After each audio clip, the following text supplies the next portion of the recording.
tema pagi kita, tema sharing yang saya bawakan adalah pengenalan sarana menuju kedewasaan. Ada hal yang mungkin kita saling mengingatkan dalam pagi hari ini Bapak Ibu, bahwa intisari kekristenan adalah bukan seberapa banyak yang kita ketahui, tapi seberapa banyak yang kita alami dalam hidup ini. Menurut hasil pengamatan saya Bapak Ibu terkasih, bahwa kekristenan hari-hari ini banyak salah dalam hal pemahaman. Ini pemahaman saya Bapak Ibu ya. Karena orang lebih memuja pengetahuan daripada pengenalan akan Tuhan tentunya. Nah, kita mengejar yang namanya pengetahuan yang membuat kita semakin bertumbuh dalam pengetahuan tersebut Bapak Ibu. Nah, saya tadi menyebutkan di awal bahwa intisari kekristenan adalah bukan seberapa banyak yang kita ketahui, tetapi seberapa banyak yang kita alami lewat pengenalan akan Tuhan dalam diri kita.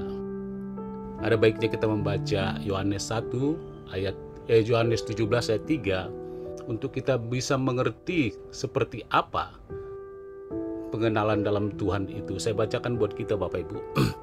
Inilah hidup yang kekal itu, yaitu bahwa mereka mengenal Engkau, satu-satunya Allah yang benar, dan mengenal Yesus Kristus yang telah Engkau utus. Ya, seperti ini Bapak Ibu terkasih, jika kita perhatikan dengan seksama, nats yang baru kita baca tadi, ada kata hidup yang kekal.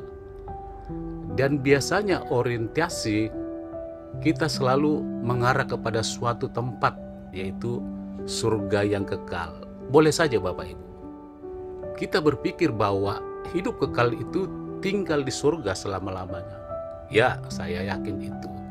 Tapi Yesus memberi definisi lain untuk kita pada pagi hari ini tentang hidup yang kekal. Dikatakan, kata kunci di situ dikatakan adalah mengenal Engkau. Ya, yaitu apa artinya? Sebuah kesempatan mengenal Tuhan secara pribadi Bapak Ibu. Jadi mari kita pahami bahwa orientasi kita hidup kekal itu memang benar. Nanti kita belajar tentang hidup, tentang Paulus Bapak Ibu terkasih. Orientasi kita jangan sampai ke sana, tapi Tuhan beri kesempatan kepada kita untuk mengenal Tuhan di bumi ini. Karena ini yang saya pelajari, kalau kita bertemu dengan Tuhan di surga, tidak perlu lagi pelajaran mengenal Allah. Karena Allah sudah ada dalam pemandangan kita bersama-sama Dia. Kita tidak capek-capek lagi Bapak Ibu mendapat pelajaran, mengupas apapun tentang pengenalan Tuhan. Tidak. Tapi pengenalan di Tuhan itu ada di bumi ini. Artinya kita punya kesempatan selama hidup kita. Yang menjadi persoalan Bapak Ibu terkasih, banyak orang percaya tidak tahu membedakan bahwa ia sedang bertumbuh dalam pengetahuan atau sedang bertumbuh dalam pengenalan Bapak Ibu. Nah, untuk bertumbuh secara pengetahuan gampang sekali Bapak Ibu. Baca buku, lihat YouTube. Ya, itu kita sudah bertumbuh dalam pengetahuan. Tapi kekristenan bukan seperti dunia digital Bapak Ibu ya. Semakin banyak follower, semakin kita kenal orang tersebut. Tidak Bapak Ibu, kita tidak mengenal siapapun pengikut kita karena tidak menjalin hubungan nyata. Nah, saya mendapatkan seperti ini. Rumus pengenalan adalah ketiga hubungan menghasilkan pengalaman Bapak Ibu. Sekali lagi bahwa rumus pengenalan, ketiga hubungan menghasilkan pengalaman. Pengalaman apa? Tentu mengalami Tuhan. Ya, kita tahu bahwa Tuhan itu Jehovah Jireh. Tapi apakah kita pernah mengalami di saat kita sakit? Pengenalan Jehovah Jireh itu pernahkah kita rasakan, atau kita malah mengeluh, berjilid-jilid, menyalahkan orang lain? Kita kenal Tuhan itu Jehovah Rafa yang menyediakan, Jehovah Jireh yang menyembuhkan. Sorry Bapak, Jehovah Rafa yang menyembuhkan, Jehovah Jireh yang memberikan kita kebutuhan-kebutuhan sekunder maupun primer. Tapi apakah kita pernah mengalami apa? Mengalami karena pengenalan, bukan karena kita mengerti, atau bukan karena pengetahuan Bapak Ibu. Nah, kita sudah terdoktrin dari sekolah minggu bahwa Yesus itu adalah sahabat sejati, ya. Tapi apakah kita pernah ketika kita ditinggalkan oleh teman-teman, oleh orang yang kita kasihi, apakah kita mengenal Tuhan itu sebagai sahabat? Justru banyak orang mengalami kesepian, menjadi stres berjilid-jilid. Itu bukan sebuah pengenalan Bapak Ibu. Jika kita ditinggalkan atau seorang yang kita kasihi pergi, kita stres berjilid-jilid, itu bukan suatu pengenalan Bapak Ibu, ya. Sering kita melihat begini, ada orang yang percaya tahu banyak tentang Alkitab, tapi hidupnya jatuh bangun dalam dosa. Dia bertumbuh dalam pengetahuan Bapak Ibu, tapi dia tidak bertumbuh dalam pengenalan. Ya, ternyata pengetahuan itu tidak menjamin kekuatan kita dalam Tuhan. Pengenalan dalam Tuhan lah yang menjamin kekuatan kita dalam Tuhan, sehingga kita menjadi kuat akibat pengenalan yang kita bangun dalam Tuhan, hubungan yang kita bangun dalam Tuhan.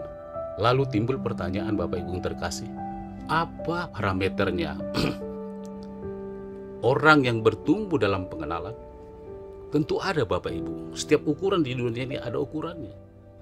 Berat kilogram, jauh kilometer, mas ada ukurannya gram.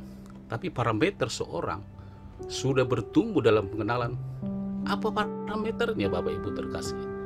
Ternyata simpel saja Bapak Ibu, ya. Kedewasaan dalam Tuhan. Itulah tadi judul yang saya sebutkan di awal. Pengenalan, sarana menuju kedewasaan. Pengetahuan hebat dalam hukum dan pelaksanaan Taurat. Kita tahu Paulus Bapak Ibu, ya. Kehidupan Paulus adalah ikon yang tepat untuk bisa menjelaskan tentang kedewasaan ini. Pengetahuannya hebat, ya. Dan hukum dan pelaksanaan hukum Taurat nyaris sempurna Bapak Ibu, ya. Tapi Paulus tidak mengenal siapa Tuhan yang ada dalam hukum Taurat tersebut, ya. Ketika Paulus melepaskan sebuah pertanyaan ketika dia berjalan ke Emmaus, siapa engkau Tuhan? Jelas Paulus tidak mengenal siapa Tuhannya. Tapi pengetahuan akan kebenaran hukum Taurat bertumbuh terus Bapak Ibu, bertumbuh terus. Nah, ketika Tuhan mencegah dia untuk menghancurkan orang-orang Kristen pada saat itu, Paulus memakai kesempatan itu Bapak Ibu. Itulah yang saya katakan tadi dalam Yohanes 17 ayat 3. Mengenal Tuhan itu adalah kesempatan di dunia ini, ya. Dia pakai kesempatan di dunia ini untuk mengenal Tuhan. Bukan di surga yang kekal itu Bapak Ibu. Lalu pelajaran apa yang kita dapat ketika kita petik lewat proses pengenalan sampai tingkat kedewasaan Paulus? Nah, untuk menjawab ini ternyata saya merenungkan 2 Korintus 4 ayat 17 ya Bapak Ibu, berkata demikian. Sebab penderitaan ringan yang mengerjakan bagi kami kemuliaan kekal yang melebihi segala-galanya, jauh lebih besar daripada penderitaan kami. Ketika saya merenungkan Bapak Ibu, ini adalah hukum yang tidak masuk akal. Ya, Kristen yang receh-receh tidak dapat mencerna atau mengaplikasikan hukum yang dibuat Paulus ini. Masa dipatuk ular, karam kapal, sakit yang tidak berkesembuhan sampai pada hari matinya, itu sebuah penderitaan ringan. Itu tidak masuk akal Bapak Ibu. Hanya orang-orang yang dewasa yang bisa mencerna ini. Kristen receh-receh tidak bisa Bapak Ibu, ya. Nah, Paulus ini hendak menunjukkan kepada kita bahwa kedewasaan dalam Tuhan adalah orang-orang yang bisa mencerna 2 Korintus 4 ayat 17 ini Bapak Ibu, ya. Yang saya pelajaran gini, bahwa Paulus itu memiliki perspektif ilahi tentang hidup menjadi dewasa dalam Tuhan. Dalam semua segmen tentunya Bapak Ibu, ya. Bukan hanya pelayanan saja. Dalam berkeluarga, dalam melatih hidup berkeluarga, dalam mengajari anak-anak, dalam pekerjaan, semua segmen itu kita harus mempunyai perspektif ilahi yang diajarkan Paulus bagi hari ini dalam 2 Korintus tadi Bapak Ibu. Nah, berbicara tentang penderitaan, saya membagi penderitaan itu menjadi dua bagian Bapak Ibu ya. Secara cepat, mungkin nggak selesai nanti Bapak Ibu. Pertama adalah penderitaan terkait tentang personal itu ya, seperti sakit, difitnah, bangkrut, ditipu, dan lain-lain. Nah, penderitaan kedua yang saya bagi adalah penderitaan karena Injil. Ya, mayoritas Kristen di Indonesia, khususnya di Jakarta, masih penderitaan-penderitaan yang jenis pertama Bapak Ibu ya. Personal, sakit, bangkrut, apa segala macam. Nah, kita belum menderita karena Injil Kristus.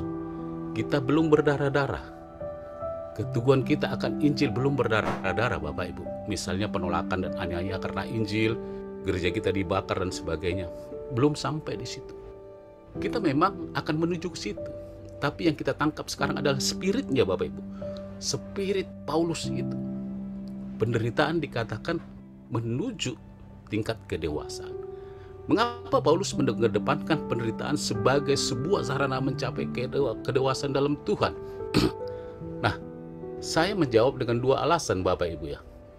Alasan pertama adalah penderitaan menyediakan kesempatan bagi kita. Ya, kesempatan apa? Kesempatan untuk kita mengalami kemuliaan Tuhan dalam hidup kita. Seperti yang dikatakan Paulus tadi, penderitaan itu ringan. Ketika konsep kerangka berpikir kita mampu mengaplikasi yang dikatakan Paulus tadi, maka semua itu penderitaan itu adalah ringan Bapak Ibu. Saya katakan, Kristen receh-receh tidak bisa mengaplikasi itu. Tapi Kristen yang dewasa lah bisa mengaplikasi itu. Sehingga kemuliaan Tuhan ada pada kita. Yang kedua, ya, penderitaan menuntut kerjasama kita dengan Tuhan. Ini yang saya mau tekankan Bapak Ibu ya. Bahwa orang dewasa itu, bahwa hanya orang dewasa saja yang bisa diajak kerjasama. Kerjasama lewat apa? Horizontal dan vertikal Bapak Ibu.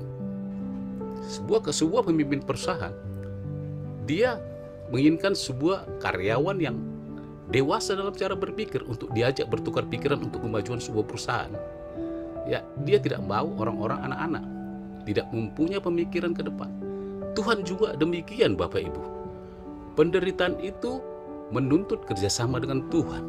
Ya, penderitaan menuntut tanggapan yang benar jika kita ingin berhasil dalam mencapai maksud-maksud Allah. Ya, yaitu tetapi tidak semua orang mau dalam proses itu. Semua orang mau hasilnya saja Bapak Ibu.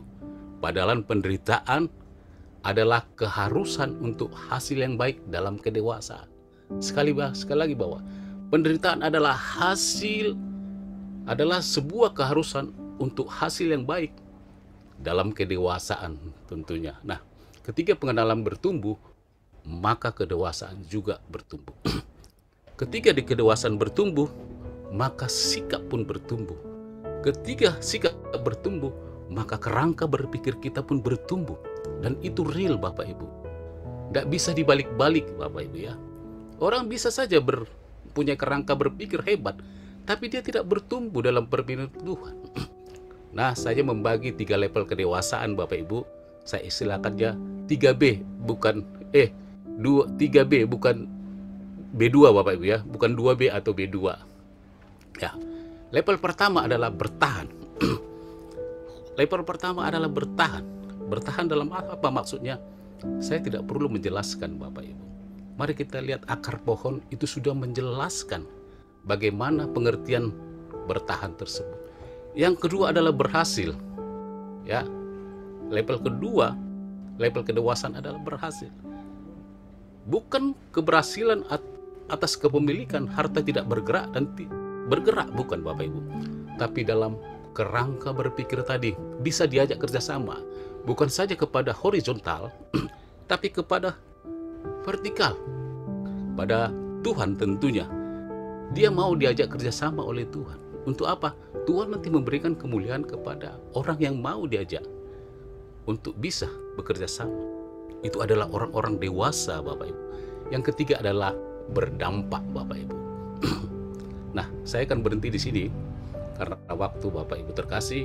Nah, inilah tiga level kedewasaan tadi: bertahan, berhasil, berdampak. Lewat apa kita berdampak? Bagaimana kita mengilustrasikan cara kerja berdampak itu dalam kehidupan pelayanan Bapak Ibu? Simple saja Bapak Ibu. Firman Tuhan memberikan guide kepada kita. Apa itu? Garam dan terang. Ya, ini kiasan kembar dalam tafsir Alkitab Bapak Ibu ya. Ini kiasan kembar, artinya begini bahwa cara kerja dan cara hadirnya berbeda, tapi dampak yang dihasilkan sama Bapak Ibu. Itulah yang saya maksud bahwa garam dan terang adalah kiasan kembar dalam tafsir Alkitab ya. Nah, cara kerja garam adalah tidak kelihatan. Garam itu dimasukkan dulu dan dilarutkan, baru dia berdampak. Ya, dia tidak kelihatan.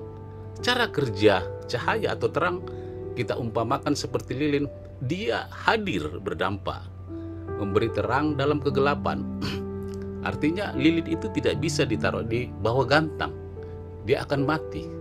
Jadi lilin itu adalah hasil daripada perkataan-perkataan kita ini Bapak Ibu. Harus ada terang dalam setiap perkataan kita. Untuk apa? Untuk membangun orang menjadi dewasa dalam perkataan kita. Itu sulit memang orang untuk menerima Bapak Ibu. Memang kita ini tidak bisa mengetahui isi hati semua orang Bapak Ibu. Tapi kita bisa mengetahui isi hati seorang dalam percakapannya, dalam apa yang keluar dari mulutnya. Kita bisa tahu bahwa orang ini adalah seperti A, seperti B, dan seperti C. Dia tidak seperti garam dan tidak seperti lilin Bapak Ibu. Nah, dalam pelayanan banyak orang berambisi untuk hadir seperti lilin Bapak Ibu. Dia mau tampak di depan. Saya katakan tadi ini adalah kiasan kembar. Tapi tidak harus langsung begitu Bapak Ibu. Mari kita menjadi garam. Artinya tidak perlu kita memaksakan diri berambisi untuk tampil di depan. Ya, jangan ada seorang pun berambisi untuk tampil di depan supaya kita bisa diperhatikan dan dihargai. Kalau itu prinsip pemimpin, okelah bisa menghargai. Tapi pemimpin harus jeli Bapak Ibu. Ada orang-orang di belakang yang perlu kita hargai, yang tidak tampak dalam pemandangan kita. Dia ternyata sudah berdampak dan menjadi garam. Mengapa kita tidak boleh berambisi untuk tampil di depan? Karena gini Bapak Ibu, saya pelajarin ya ketika saya membaca Korintus dan perjalanan Paulus dalam kegiatan rohaninya. Ternyata Paulus, yang saya simpulkan, ternyata Paulus tidak memakai haknya untuk mendapat perhatian dalam pelayanannya Bapak Ibu. Itu levelnya ngeri sekali Bapak Ibu ya. Sekali lagi, Paulus tidak pernah memakai haknya untuk mendapat perhatian dari pelayanannya. Itu yang saya katakan tadi, bahwa mengenal Tuhan itu seperti itulah Bapak Ibu ya. Kita tidak perlu tampak. Jadi intisari kekristenan bukan seberapa banyak yang kita tahu, pengetahuan di otak, tapi seberapa banyak kita mengalami. Dan itulah yang dialami Paulus. 3 minggu lalu toko buku Gunung Agung dinyatakan tutup. Semua diskon 75%. Saya kejar Bapak Ibu untuk mencari pengetahuan ya. Saya mau beli buku-buku, ternyata sudah habis ya Bapak Ibu. Buku-buku yang standar saja yang saya lihat yang ada di rak-rak itu, buku-buku yang berkualitas A, B, habis semua Bapak Ibu. Semua orang mencari pengetahuan. Salahkah Bapak Ibu? Tidak ada yang salah dengan pengetahuan. Tuhan memberikan kita kepada pengetahuan untuk kita bisa mencerna. Tapi Tuhan beri kita pengetahuan untuk kita bisa mengenal Dia. Lewat apa? Lewat renungan harian, lewat komsel. Salah satu adalah 2 pagi Bapak Ibu. Kita disajikan dengan berbagai macam tafsiran Alkitab. Ketika firman Tuhan disampaikan dalam 2 pagi, kita menjadi kuat. Tapi singkirkanlah Bapak Ibu yang terkasih, untuk kita mengejar pengetahuan, tapi pengenalan kita dengan Tuhan tertinggal jauh Bapak Ibu.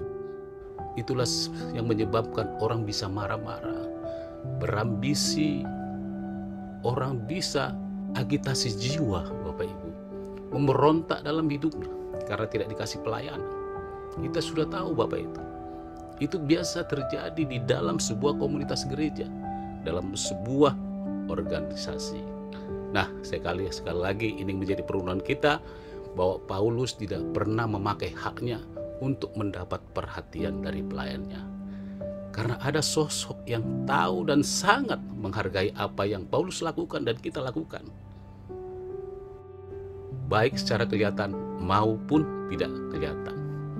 Oleh sebab itu, jika kita sudah sampai pada level itu Bapak Ibu, maka kita berhasil dalam tingkat kedewasaan seperti yang diajarkan Paulus. Ya, apapun yang terjadi dalam diri kita, anggap itu ringan Bapak Ibu. Karena ada orang yang pernah berhasil melakukan itu. Dia aplikasikan dirinya Bapak. Dan itu membuat kita terangsang untuk bisa menjadi dewasa. Jadi mari kita mengejar pengenalan, bukan pengetahuan ya Bapak Ibu. Karena pengenalan adalah sarana menuju kedewasaan. Tuhan memberkati Bapak Ibu terkasih.